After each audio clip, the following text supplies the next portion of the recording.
few weeks later, the Germans came and said to us, "You have 3 hours to take what you can take, and come in front of the synagogue. Anybody that is not doing that will be killed."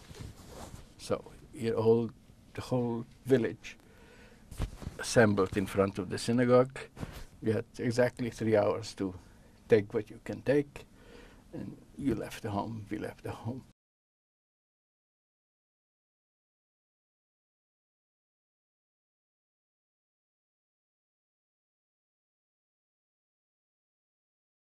And from there we started our long march to Bessarabia.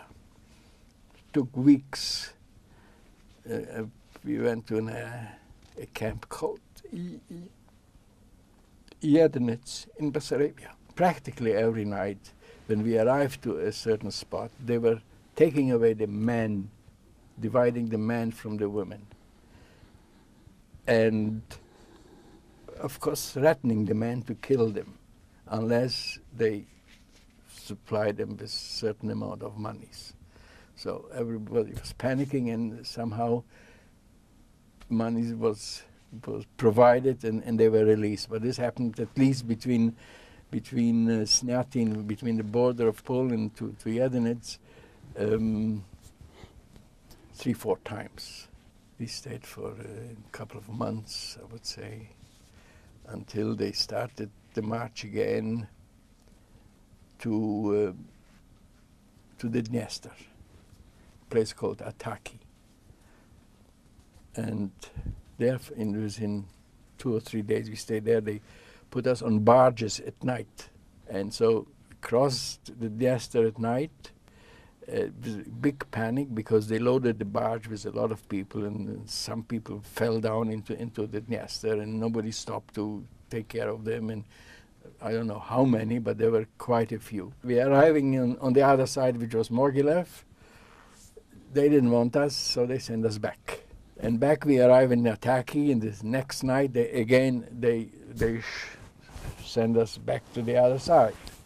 From Mogilev they sort of divided us, and certain people went to different villages.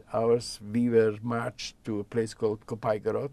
It's sort of a ghetto, and they surrounded it by barbed wires, and army was. We had a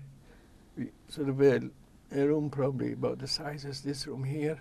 It was a kitchen, and we lived all 11 of us in the same facilities. For many a month we were digging out dead horses and potato peels and that sort of thing.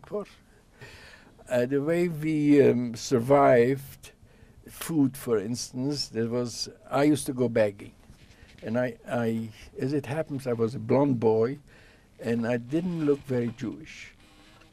So I could go to villages, and I went to villages through the forest. We have escapes.